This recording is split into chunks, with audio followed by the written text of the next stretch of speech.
आज मैं आपको कड़ी पकौड़ों की बहुत मज़ेदार रेसिपी देने जा रही हूँ। आइए देखते हैं कि हमने कैसे तैयार किया है। अस्सलाम वालेकुम, वेलकम टू आशा रेसिपीज़। आज मैं आपको कड़ी पकौड़ी की बहुत इजी रेसिपी देने जा रही हूँ। पहले आपको सारे इंग्रेडिएंट्स दिखा देती हूँ। 300 ग्राम मैंने दही ली है और तकरीबन 200 ग्राम मैंने बेसन लिया है। ये लिक्विड तैयार करने के लिए यानी कि ग्रेवी तैयार करने के लिए लिया है मैंने। जो इसमें मसाले यूज़ होंगे उसमें 1 टेबल स्पून मैंने रेड चिली पाउडर लिया है, 1 टेबल स्पून मैंने नमक लिया है या आपके टेस्ट के अकॉर्डिंग ले लें। 2 टेबल स्पून भुना कुटा धनिया, भुना कुटा ज़ीरा लिया है। 1 टीस्पून मैंने हल्दी पाउडर लिया है, 1 टेबल स्पून मैंने ज़ीरा लिया है, 1 टीस्पून गरम मसाला, 1 टीस्पून रेड चिली फ्लेक्स और हाफ़ टी स्पून अजवाइन ली है मैंने। इसके अलावा लहसुन अदरक का पेस्ट और कलवंजी और जो मेथी दाना है ये भी जाएगा इसमें। ये जो सुरख मिर्च आपको नज़र आ रही है ये तड़के के लिए हम यूज़ करेंगे।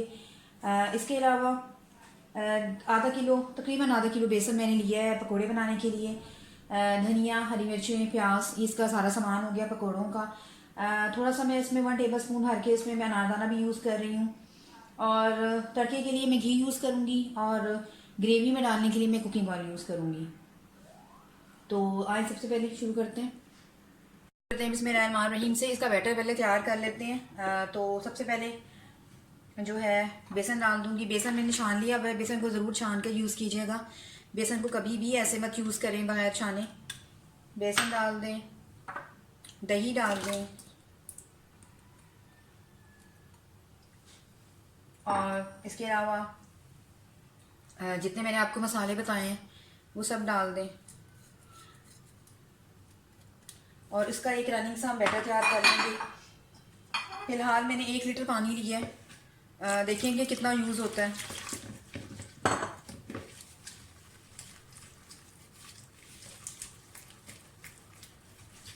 बिल्कुल नरम सा पेस्ट बना लें।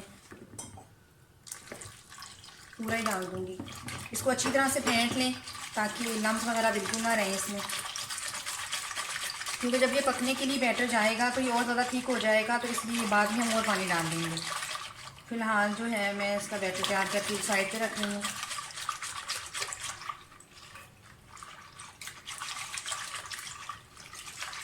ये अच्छी तरह से मिक्स हो गया। साइड पे कर दें इसको। पकौड़ों का सामान तैयार कर लें। पकौड़ों के लिए सबसे पहले मैं इसमें प्याज डाल दूँगी। जितने हमारे मैंने मसाले आपको बताए हैं पकौड़ों के लिए सब डाल दें। इसके अलावा धनिया, हरी मिर्चें।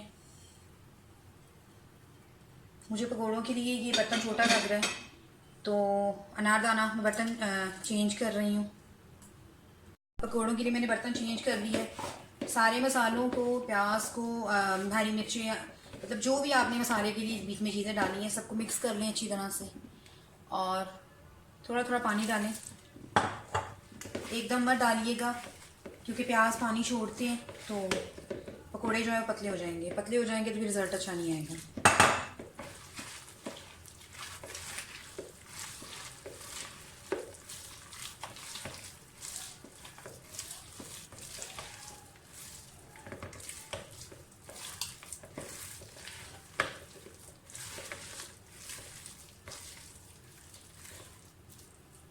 पकौड़े जो हैं उसका भी बैटर अच्छी तरह से तैयार हो गया है।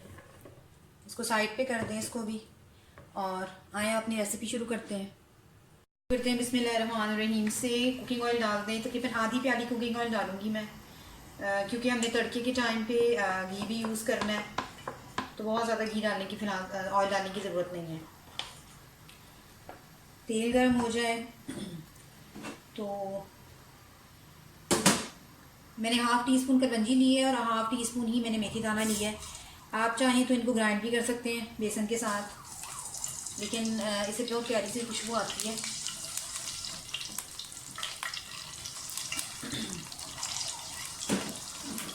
साथ ही इसमें लहसुन अदरक का पेस्ट डाल दें। इसमें प्याज डालने की ज़रूरत नहीं है, लेकिन अगर आप प्याज डालना पसंद करते हैं तो 2 टेबलस्पून आप इसको बिल्कुल ग्राइंड करके प्याज यूज़ कर सकते हैं लहसुन अदरक के साथ।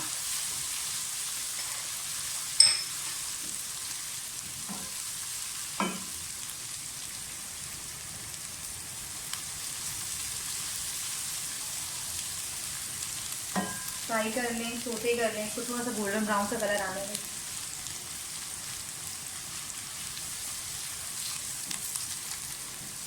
हो गया। अब साथ ही इसमें जो हमने बैटर तैयार करके रखा था बेसन का, दही का, वो डाल दें।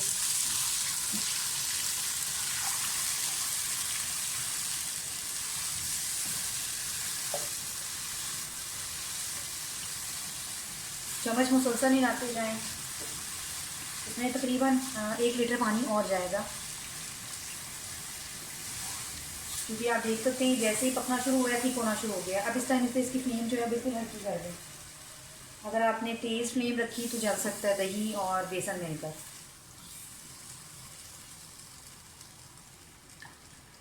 चम्मच मुसलसल हिलाते जाएं। दूसरी साइड पे जो बेसन है पकौड़ों का वो सेट हो रहा है, तो जैसे ही वो सेट होता है 5-6 मिनट बाद मैं पकौड़े भी फ्राई करना शुरू कर दूँगी। अभी इसको पकने दें।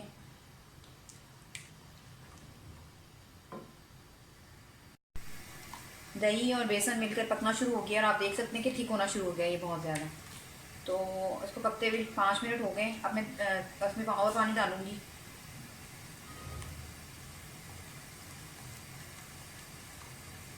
अगर आप छाछ के साथ कड़ी बना रहे हो तो ज़्यादा आपको पानी डालने की ज़रूरत नहीं पड़ती है, लेकिन क्योंकि दही हमारा काफ़ी थिक था तो ये बहुत ज़्यादा थिक हो गया एकदम।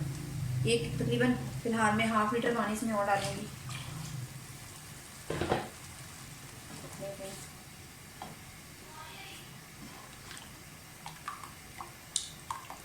मुसलसल चम्मच हिलाते जाएं, जो भी आप यूज़ कर रहे हैं, चम्मच, स्पैचुला।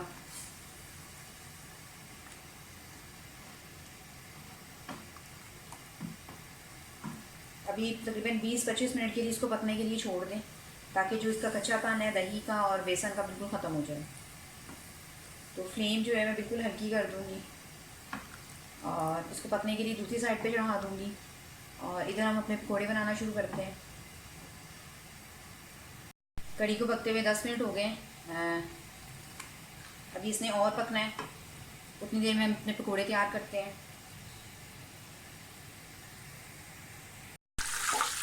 ऑयल गर्म हो गया, छोटे छोटे पकौड़े डालते हैं। कड़ी में हमेशा छोटे पकौड़े डालें, बहुत ज़्यादा बड़े मत डालें।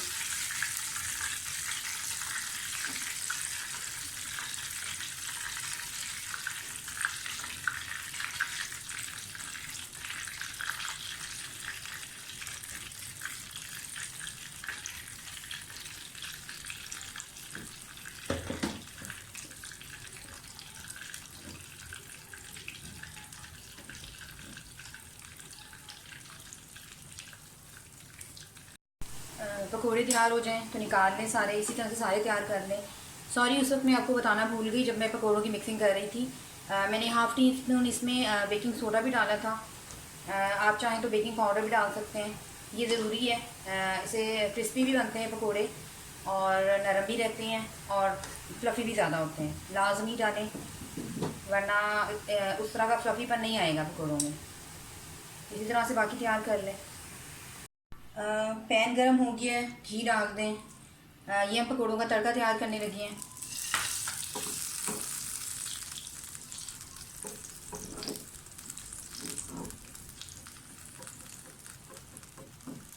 घी गरम हो जाए तो 1 टीस्पून मैंने ज़ीरा लिया है और इसमें मेरे पास कड़ी पत्ते नहीं थे तो मैं तेज़पात यूज़ कर रही हूँ टुकड़े करके। अगर कोई चीज़ आपके पास नहीं होती है इसका ये मतलब नहीं है कि आप वो रेसिपी तैयार नहीं कर सकते। छोटी छोटी चीज़ों से आप मतलब ये नहीं कह सकते कि हम रेसिपी बना ही नहीं सकते हैं, तो छोटी छोटी चीज़ों को इग्नोर कर दिया करें कभी कभी। अच्छा, साथ ही इसमें साबुत मिर्चें डाल दें, अच्छी तरह से इसको गर्म होने दें।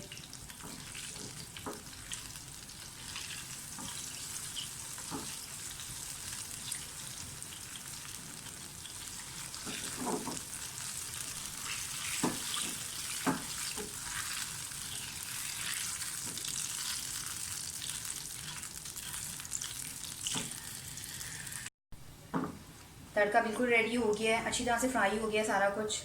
कड़ी जो हमारी पक रही है उसमें पकौड़े डाल दें। साथ ही जो हमने तड़का तैयार किया है वो भी डाल दें।